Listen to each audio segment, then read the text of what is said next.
Hi again, everybody, and welcome to The Icebreaker, brought to you by Tribute Digital. Go visit tribute.com. That's Tribute with two B's, and find out how this Winnipeg-based firm can help grow your business online. A certified Google and Facebook partner, Tribute has the technology and the experience to deliver consumers to your business with world-class efficiency. That's tribute.com with two B's /ice. Brian Muns, Kevin Olszewski, and Carl Stankowski will join us on the program here today. Kevin, we've reached the midway point of the Western Hockey League season. There's some downtime pretty much for every team in major junior hockey across the country right now. Don't really need to go into details on that because we all know the world we're living in, but let's look back. 34 out of 68 are in the books, and James Patrick's people right now remain the number one team in Canada. What a run. What an incredible run. And to me, Brian, there's so many signs that this isn't just a hot start, right? It's not just a streak. You string together double-digit winning streaks back to back, in any league, in any sport, at any time. Try to flip a coin 34 times in a row and get 26 coming up heads. It doesn't happen, right? So I think it speaks volumes as to just how talented, how deep this team is, and how much potential they have. But you got to get her done, don't you? Well, you do, and we're halfway there. So we'll see what's on the other side of the mountain here as the year continues. Yeah, there's no doubt about it. 27-5-2. They've picked up 56 points. They've outscored their opposition right now 163-75. You and I talk about it all the time on the air. They've got the leader in goals. They've got the leader in points. And both Gage Alexander and Daniel Hauser, who we will more or less focus on here today with Carl Stankowski because he was with them last year in the bubble, are two of the top four netminders statistically right now in the Western Hockey League. Which one's the bigger story for you? Is it the goals for or the goals against? Well, I always lean to the coaching staff, and they'll always say goals against. But at the end of the day, if you can't outscore yourself out of trouble, like they did that one night in Moose Jaw, right, where you got off to a rocky start to your road trip, and to be able to come into a third period and pound in four more, it takes a special team to be able to do that. There's lots of good teams. I was a Red Deer guy, right? So it was Brent Sutter 2-1 hockey. I saw a lot of bad teams win a lot of hockey games, right, in part of the era that I was there. So that you can grind on defense, the special skills that they have up front and the depth of them, right? Because now with Jack Finley and Connor McLennan playing together, like, pick your poison. You want Connor Geekie and Zach Benson and Mikey Milton to come at you. You want Matt Savoy and Jacob Smallwood and Owen Peterson to come. There's no defending the ability to score. And on different nights, we know, right? It's a grind being in the Western Hockey League. You're on the bus. It's long trips. You're young guys. You have lots of outside distractions, and not every night can you be dialed in. The problem with the Winnipeg Ice, if you're the opposing coaching staff, is you put it on the chalkboard and you're like, okay, this line, we're going to shut this line down. Good for you. You still lost 4-1 or you still lost 6-1, and that's the way things are going to roll. So as great as the goaltending has been, and especially given the circumstances of the last, 8 weeks here with what the Ice have been rolling out there on defense and young players and trying to mentor them and get them into that position, the goaltenders have had to step up and be good, and they have been. I'm going to give credit to the forwards, Brian, that the offense is frightening. Whether it's been on the blue line or whether it's been up front, even Noah Stenvig that has backed up Gage Alexander on that last road trip with Daniel Hauser ineligible to play. It's been a neat treat watching 8 different players make their Western Hockey League debut. The one guy we haven't talked about yet is a guy that we're all excited to see back, and most arguably maybe one of their best players. We haven't seen Carson Lambos forever, but number 7's rearing and ready to go back from the World Junior Hockey Championship. Maximilian Struhl as well picked up an assist representing Team Switzerland. So when the Ice are back on the ice, 2 keys to their really top 4 are back on the blue line in front of whether it's Alexander or Hauser in that first game back in net. Yeah, and got to give credit. I mean, it was a great send-off to the first half of the season for Nolan Orszag, right, with 4 points, because he's been carrying the load back there as an overage defenseman and playing with young guys and playing tons of minutes. So it was nice to see him get those cookies and his job. And it's all about slotting, right, where players slot in for what their capabilities are and where their talent level is. And when you put Carson Lambos at the top of the mountain, right, and everybody else kind of slots in right where their sweet spot is, it makes Ben Zloty a better defenseman, right? It makes Max Strul a better defenseman, and on and on. Owen Boucher down the line. It puts them in the right roles, in the right positions, and in the position to succeed, right? That's where the coaching staff wants them, and that's where they're going to be. Fingers crossed everybody can stay healthy down here for the back half of the season.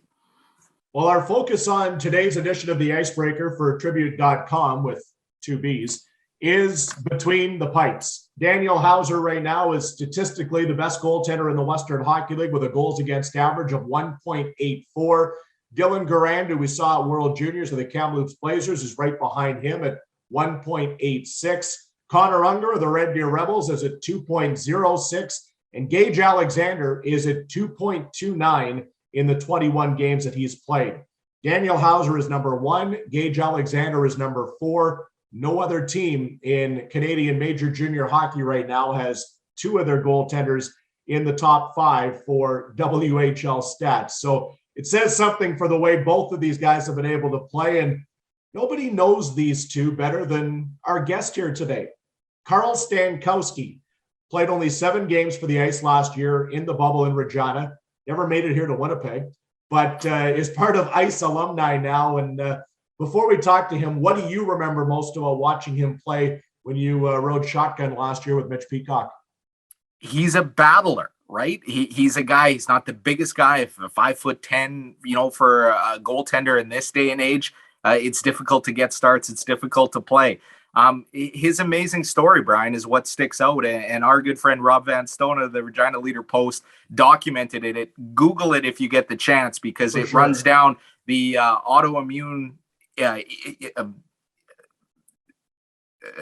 illness, I guess you would describe it as, that Carl battled, and he didn't know what it was, right? So can you imagine being a 16-year-old kid in this league and a goaltender, and he, talks about an injury that he had, but it was all a result of what is essentially, I'll take it out of doctor's terms and say it's a chronic form of arthritis at 16 years of age that he had to deal with. He missed, almost 2 full seasons of hockey, but he was committed to getting back in there, right? It was the drive and the determination and the type of person Carl is. And I really believe that's the reason the Winnipeg Ice brought him in last year. It was to mentor these 2 young goaltenders, because as much as it's about stopping pucks on the ice, it's about being prepared, and it's about dealing with any kind of adversity off the ice. And Carl has to have a special diet. There's a long list of things that he overcomes every day, an hour and a half of stretching just so that he can move, Brian, to get to practice. For a young man that age to deal with that and deal with it with a smile and focus on it and be able to come in and stop pucks when he gets in the net as well. To me, he's a big reason that Gage and Daniel are having that success that they have now. And, to have it all, right? He had it all as a 16-year-old. He goes all the way to the top and gets thrown in. Daniel Hauser can probably relate to that, right? Smaller goaltender, real tough situation, gets thrown in, and all he does is stop pucks. And all of that was ripped away from him after lifting a trophy. He couldn't play for a year and a half, but he battled back. And to me, Carl Stankowski, the ultimate battler and a great role model for the guys that are on this team now and generations to come. Without further ado, for Tribute.com, here's our 2-on-1 chat with Carl Stankowski. Well, Kevin, there's no doubt when 2 of the top 4 goaltenders in the Western Hockey League right now belong to the Winnipeg Ice, it's time to find out what the other guy's doing, from how good these guys were in the bubble last year. Pleased to be joined from Calgary by Carl Stankowski, who was one of the 3 members of the Winnipeg Ice last year in Regina. Carl, thanks for doing this today. How are you? Doing pretty good. Thanks for having me, guys. Well, give us an update. Obviously, we know you're with the University of Calgary Dinosaurs, but since you moved on from the Winnipeg franchise, how's life? Yeah, it's going pretty good. It's obviously a pretty big adjustment going to school. Going home from the rink, you got to do a little extra work now, some homework, and you can't just go home and go on your laptop and watch Netflix and stuff. So that's been an adjustment, but overall it's been pretty good. I think my grades have been a little bit too good for me. I'm actually kind of surprised, but it's been enjoyable, and I'm happy. I'm here. Challenging times for everybody, Carl, and I know you've been through it time and time again. To me, one of the reasons that the Winnipeg Ice brought you in last season to play in the bubble is your positive attitude and the way that you can adjust to things. So, we've got more adversity. It's been difficult to play games and to keep your hockey career going. So, how have you been able to balance that and stay positive with everything that's going on? Yeah, for me, I kind of look at stuff where what can I control? So, my attitude I can control, how hard I work I can control. Obviously, with getting locked down and COVID and all that stuff, uncontrollable. So I feel like I don't really want to put in my energy and time to that type of stuff. And I feel like that kind of helps me stay even keel with a lot of these situations, even though they can be stressful and they do kind of add up on the wear and tear with your daily life. At the same time, you're proof that if you keep grinding, if you keep working, if you put the work in, you can get through it, right? Yeah, 100%. I like to kind of live by that, try to be the hardest working guy. It's pretty cliche, but lots of times I'll try to be the first one on, last one off. And that's kind of how I've been raised and how I kind of go about my hockey career. Carl, tell me about your time in the Western Hockey League. A big part of the Icebreaker is obviously looking back at Western Hockey League alumni, and you obviously spent last year with the organization after being in Seattle and Calgary. Just when you think back to your time in Major Junior, what jumps out to mind for you? I think obviously winning the WHL championship when I was 16, that was pretty special for me. As a goalie and a person, just to experience something so big at a young age, and I think it still really benefits me to this day, where I got that championship experience and pedigree, and I know what it takes to win big games and to prepare for that type of stuff. So I think it's winning that the WHL championship for sure. Prepare for it. You didn't have much time to prepare for it. You got thrown right in with 7 games experience into a heated playoff race. Talk about that run with the T-Birds. Yeah, it was pretty special. So I think during that year, I think I only had 7 games because I got injured halfway through. I had a hip labrum tear, so those obviously aren't fun. And I went back to California to rehab with my doctors down there. Came back. I think the first game back, it was a challenge. It was a pink in the rink game against Tri-Cities, and in Tri-Cities they make their ice all pink. So I was like, oh man, this isn't good. I think I got pulled the first 5 minutes, and then the other goalie went in, and I think he got pulled after the second period, and I went back into the third and played good. So that was the start of that. But obviously I gained some confidence after that game, and our 20-year-old goalie got hurt there, and I was looking pretty good in practice, and I got that opportunity against Tri-Cities in the first round, and obviously didn't want to have that pink in the rink game experience again. So ended up sweeping those guys in the first round, and then the rest was history from there. But it was definitely something pretty crazy to jump into. But I felt really confident in my game before even going into the that first series. So let me ask you this. You're on the bench, you get pulled. Are you a guy that's looking straight forward out of the ice, like trying not to have eye contact at all with the coach because you don't want to go back in there? Or are you kind of looking over your shoulder saying, I'm ready again? You got a hot dog in your trapper on the bench. What's going on? Yeah, I think the first 10 minutes, like, oh man, what's going on here? And then after the other goalie wasn't performing that well either, I'm like, okay, maybe I'll be able to get back in here. It's kind of a crazy game, and he gave me the nod, and I went back in and shut the door. So that was that. Now that you've got the perspective of being a little bit older and done your Western Hockey League career and moved on, as a 16-year-old kid, was it almost a benefit to be like, well, I don't know any better, right? I'm confident in what I can do, and you weren't intimidated by it because you were so young in that situation? Yeah, I think when you're a really young kid, you just go out there and play. And I think even to this day, when I'm being older, I think that's still what you got to do to be successful. Is when you think and start overthinking, that's when stuff kind of goes sideways for a lot of people and goalies. So yeah, when I was younger, I was just went in there and played. And, that's still how I like to do it, but it was a little bit easier back then when I was 16 for sure. Here's the obvious question of the day today. What was it like to go against Matt Barzell every day in practice? Yeah, he's a pretty good player, I'd say. Um, Did you ever figure him out? uh, I mean, I'd like to say so, but I mean, there was a time where I think he had the top goal in the WHL that year. I think they do the top 10 highlight goals, and he had the top one. It was a penalty shot against Portland. And the practice before that game, we're doing a little shootout. He did that exact same move on me. It was this like quick stick handle, forehand, like one-handed tuck. He did that in the game too. I'm like, what the heck? I kind of felt bad for Portland's goalie. I'm like, yeah, I've been there. But no, I think I got a shot down a little bit, but he's a good player. He's got quick release and really quick hands. What are those relationships like, and what's it like, just chirping and getting out? You love your teammates, but when you have that internal competition in practice and knowing that it's your job to take away their confidence and make those saves in practice, but at the same time, they're trying to get their confidence for scoring, and it works both ways. So talk about the relationship between scorers and goaltenders on junior teams.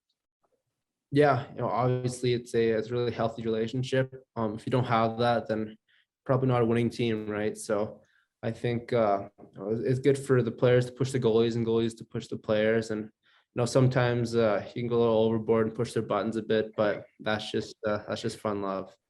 Just making them better, right? Exactly.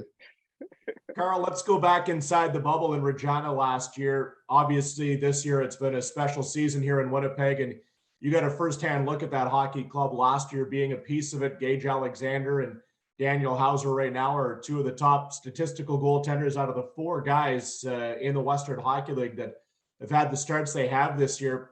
Let me throw both names at you, and you can kind of break it down one and one. When I say Gage Alexander and Daniel Hauser, what comes to mind?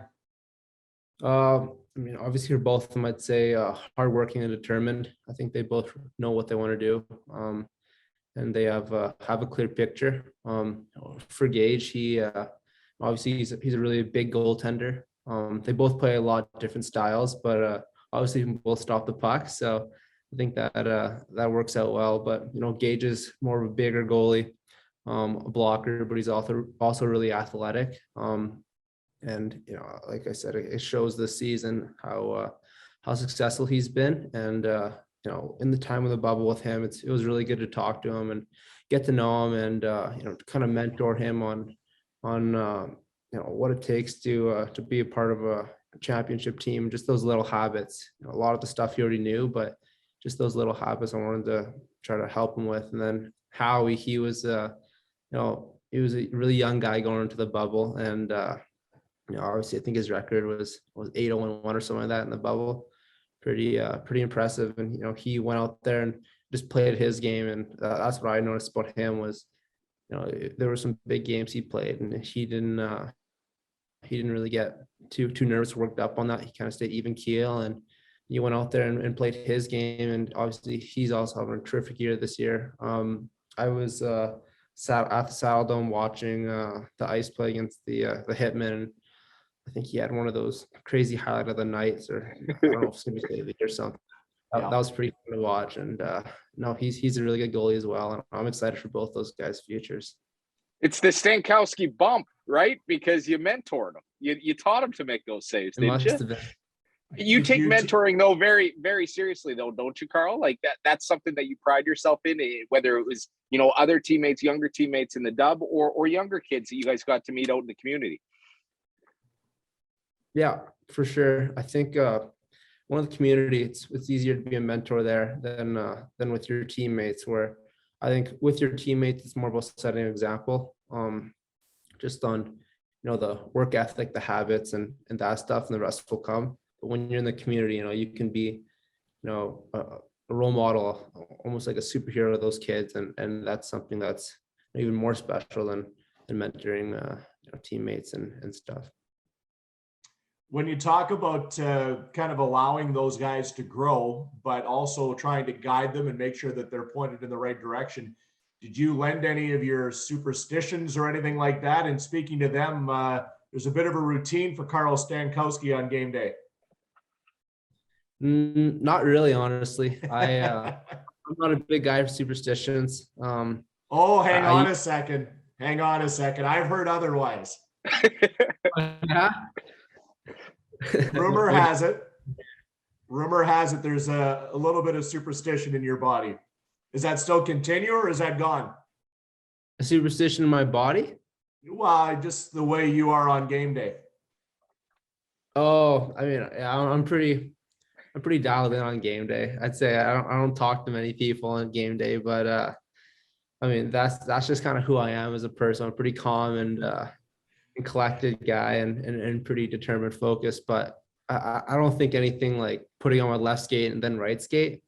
But maybe my my mentality and demeanor going into games could be seen as a routine or superstition. It's all you're giving us, eh? Yeah, I mean, I used to be pretty superstitious, where left side, right side, and then I'll strap my pads on the right way and same music. I do listen to like the same playlist, but other than that, nothing too crazy. Today on the Icebreaker, joined from Calgary, Icebreaker show, of course, for tribute.com. That's 2 B's in Tribute. You can check them out online.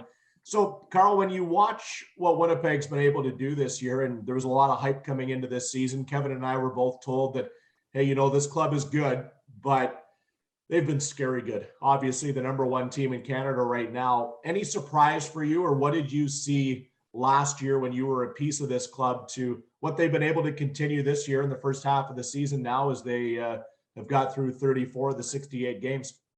Yeah, honestly, no surprise from me. In the bubble last year, you could see all the talent these guys had, and they're all really young. Like an example is Benny. He went in as a 15-year-old, and I think he was a point per game. What the heck? Like, what have I been doing? All these 15-year-olds are taking over the league now. Yeah. So no surprise there. And then the depth on the ice is also really good. You got a lot of role guys. Just got a lot of guys who can put up points, and most of the lines they got in D-man are pretty versatile. So there's really no surprise, especially watching them here in Calgary, the way they play. And obviously losing Krebs wasn't ideal, but he's on to bigger and better things now. And they added Savoy, and he's been a player for them too. So yeah, they're looking good, and I think they got a good chance for the member this year. They just got to keep it together.